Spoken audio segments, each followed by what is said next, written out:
Hello, greetings. Wow, okay, this is gonna be really, in terms of like production quality, very low quality. My AC just went on. Obviously, the lighting isn't great. Yeah, I was giving myself a tarot reading tonight, and I pulled the Sun card, and this is a card that I've seen um, a lot through maybe the past 6 months. I don't read tarot for myself every day, but I've definitely been seeing this card throughout this year for myself. So it feels like a big theme for me. And starting in June, I began really seriously studying astrology. I was like studying it kind of like casually before. A lot of it was just through listening to podcasts, though I wasn't like reading actual textbooks and books when it came to astrology. But starting in June, I'm trying to remember exactly how everything unfolded, but I was offering tarot readings to just like some people just because I wanted to like practice a little more. And then I ended up reading for my friend Kelsey. So we started by like reading some chapters and like Hellenistic astrology by Chris Brennan and oh my god, ancient blah blah blah something by Demetri George. So they're both like kind of introductory textbooks to Hellenistic astrology. So we decided to start studying together. The way I've like embraced astrology and interacted with astrology has really shifted over time, and now this year I'm studying like traditional astrology, and I'm actually learning about the aspects, and I'm learning about the planets, the houses, which I actually feel like I've got a pretty good grasp on, which is super exciting because I remember I used to look at, a natal chart with like the circle, the 12 slices, and it would be like, what am I looking at? How do I even interpret this? And it's like the same chart I've looked at for 5 years, and it's just like grown more and more like meaningful as years have passed, as I've learned how to interpret it differently. And yeah, it's just been such a cool time.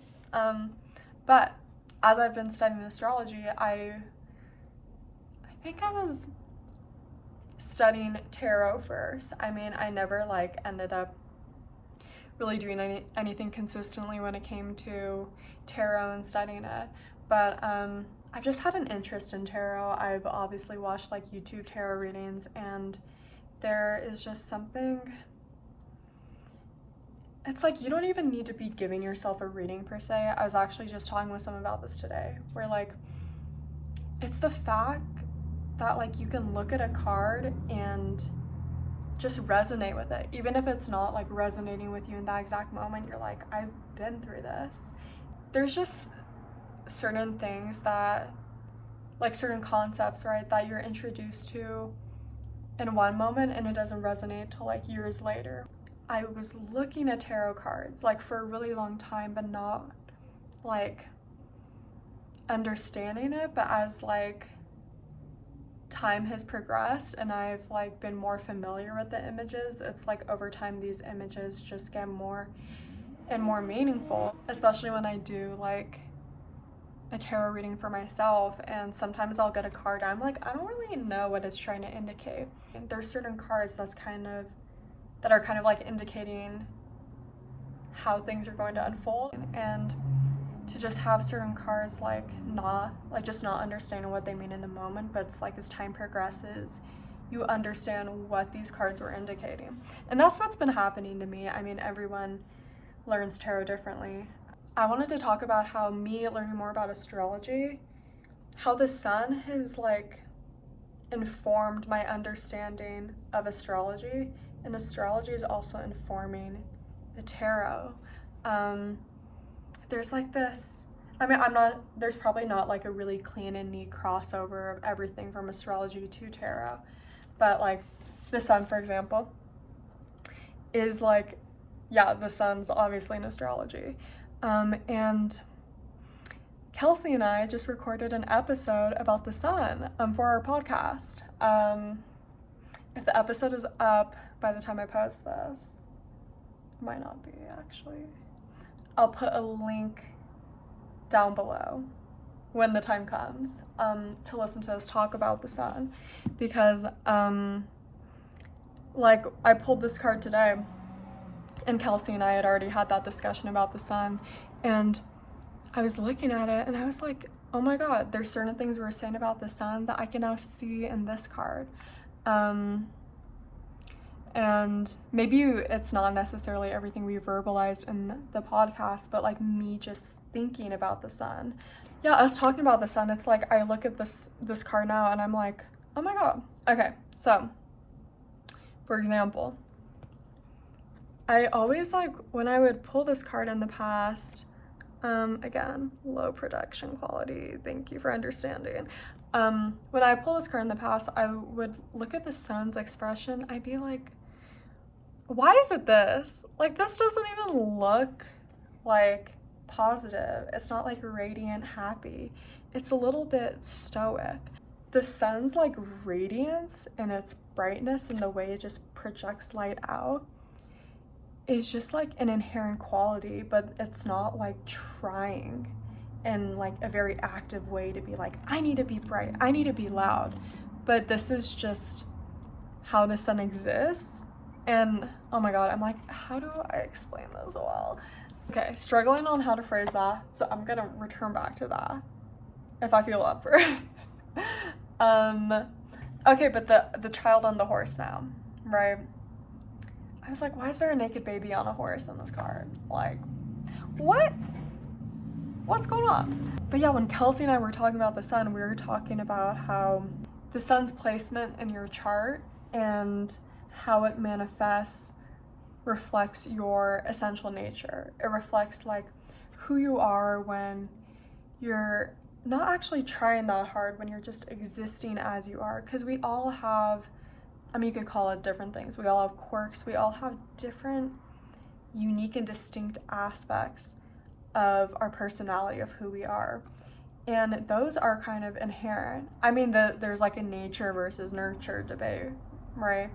But I think about when you're like a really, really young kid, you're just acting you haven't learned how to not act yet.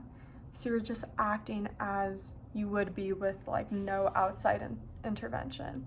And due to socialization, this of course like shifts really quickly. But when you think about when you're a really, really young child, like you walk into a preschool, these kids, and this is just based on my memory, so you know, take it with a grain of salt, but you look at all these children and they all just have like such strong personalities, like, and strong doesn't mean loud, right? But they have like their own behaviors and their own attitudes, and some people just become like extra vulnerable and extra sensitive to socialization, and they like really become detached from who they were as a kid.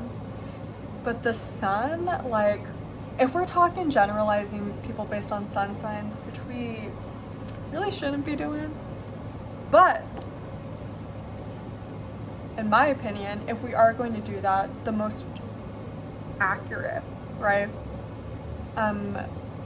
group of people, population of people to do with would be children, like really, really young children especially, where they all have their like really strong personalities and they haven't learned how to behave. And again, due to many possible factors, some people have to learn to behave like way younger than others. So this is of course generalization. But yeah, just the idea is that like children are connected to their essential nature because it's not even like a conscious, well, that happens a lot. It's not even this conscious like effort on their end where they're like, who am I supposed to be? Okay, how do I act like that? And then like there's like an extra step in between, but children just aren't at that place where they are, where they know how to do that even. So yeah, just like the sun, your ego, your essential nature is so visible in you as a child, most likely. I don't have scientific research to back this, but this is my opinion. Which is why I was getting there, which is why connecting to your inner child is, like, if you're trying to figure out how to do that, I think this works with my chart. I'd love to see if it works with other people's charts when they look at this, but looking at your sun and your chart and interpreting it, right? Seeing what it's indicating both within the context of house, sign, dignity, maybe even aspects. But for me, it, like, just as simple as looking at the house and looking at the ruler of the house. It's like, oh my God, to connect to my inner child, like, this is what I have to do. I have to connect back to this part of myself. I have to, because for some people, like, that might be way more out of touch than others, where it's like, wow, that's something that I have been taught to devalue for so long that I just don't even want to prioritize it. But then you think about the necessity of, like, if you are trying to tap into solar energy, you are trying to be seen and you are trying to feel fulfilled in life. I feel like solar energy is so important for that. There could be a call to connect to your inner child. You can look to who you were as a child, what you loved doing as a child, to gain more clarity on the present, like wherever you are. And also the sun. So I was talking about that expression earlier, where who you are is not, you're not trying. Like, there's not an active effort of, this is who I am, so let me, like, act like this. Like, it shouldn't be super conscious. I mean, it's impossible for it to not be conscious, but there's less friction when you're tapping into, like, these types of behaviors, these types of attitudes, these types of, like, activities and hobbies and interests. Like, just what you did as a kid, what you were interested in as a kid. Like, I don't know, there's some quote, I don't know who said it, from someone, where it's like, to find out what you truly love to do, all you have to do is look back at and, like, reflect on what you enjoyed doing as a child. And yeah, I don't know who said that, and they phrased it way more concisely than that. But there's actually, like, the fact that so much of this card, like half of this card is this child, there's just, like, honestly such a strong influence on inner child work, in my opinion, when it comes to the sun. Or it could be indicating that you're, like, really just doing an amazing job at inner child work as well. Yeah, discussing with Kelsey about the sun, it was just such a rich and wonderful discussion. And I mean, in this podcast, Kelsey and I aren't promising to be, like, experts at anything. The podcast is just for us to, like, talk and, like, ask questions in a way where we're, like, learning together and learning hopefully with others. So if you have an interest in, like, astrology and just, like, want to hear two people discussing it, because I feel like learning in groups of people is so important, or learning with others is important, because when people ask questions, like, sometimes it makes you think of new questions that they didn't even ask, and it just generates this curiosity that is so, like, generating, and we, like, feed it into each other. It's really, really powerful, and we're able to stimulate our imaginations together and just begin dreaming and, like, having more ideas, because I feel like when you're having questions, it's because you're having ideas. It's done collectively, and it's important to verbalize these things in a group of people, in a collective, in a community. And yeah, so like it's kind of just like, oh, we're all studying together and we're all asking a bunch of questions, but it's not like hierarchical where it's like we're the teachers and you're the students. Like we are trying to explain certain concepts, but it's not done in a way where it's like we have nothing left to learn. And I'm sure it's obvious when you listen to that. But I feel like typically the dynamic with astrologers on the internet, and this isn't a bad thing, like I've learned so much from these astrologers, but it's like we know a lot, and maybe they're not calling themselves experts, but it's like people with like, I don't know, 15, 20 years of practicing astrology under their belt, maybe like way more than that too. And it's like, of course they're going to be more experienced, and of course they're going to have so much information and knowledge on these topics. But what about for the people that are still learning? Like, I don't know, we just learn together, and there's something that's really nice about seeing people who are also in the learning stage. I personally love it. I find it so inspiring because you kind of just see the before and after where people go from like 0 to 100, where let's say they know nothing and now they know everything. It's like, well, what about the in between? There's so much of us in between.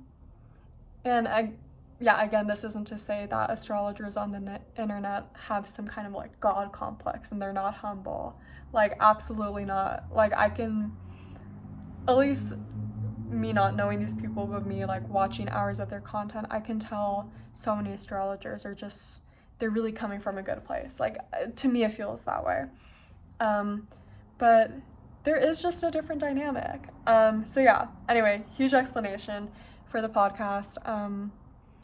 We're just, like, we love astrology. We love nerding out about astrology, and I'm so grateful for Kelsey. But yeah, we talked about the sun. It was a longer episode. We're gonna try to make episodes shorter, but it was an hour and 20 minutes, maybe like an hour and 25.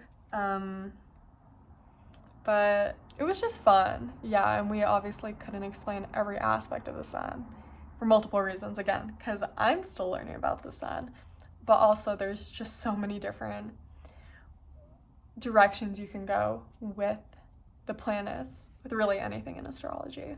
So yeah, check it out if you're interested. Please ask your astrology questions. Let's like try to answer them. Try to just like engage in discussion, like a discussion forum, but not like one where you're in like college and you're required to do a discussion board. Like one where you're genuinely like, I have so many questions. Like, I just have never seen a YouTube channel that's done that. I'm sure it's out there. Like, let me know if you know about it. But, you know, one specifically for astrology especially, I don't know, where just people are asking questions and people are trying to answer it for them. Where it's like a Reddit forum, kind of. But, like, I don't want it to be toxic. I don't know. I just want discussion, but, like, astrology discussion from, like, really, like, people who just want to learn more about astrology. So, yes. I know I didn't talk about the card attempt. There are other cards I have made like links to, and I'll probably talk about them when I'm earlier in the day, when I'm kind of, my brain's functioning more. I still wanted to film this though, because I was just excited about it. I was just thinking about it, and I was like, wow, it's such like a symbiotic, like mutually beneficial thing when you're learning the both of them and you have an interest in both tarot and astrology, because they like inform each other, and it's really cool. So yeah, if anybody else has experienced a link between the two that like came to them in a very intuitive way, please let me know. I think it'd be just so interesting, and it would even deepen the meaning of the card even more, to me at least. So anyway, I'm gonna wrap things up for now. Oh my god, it's been a half an hour. If you watch this far, shout out to you. Okay, bye-bye.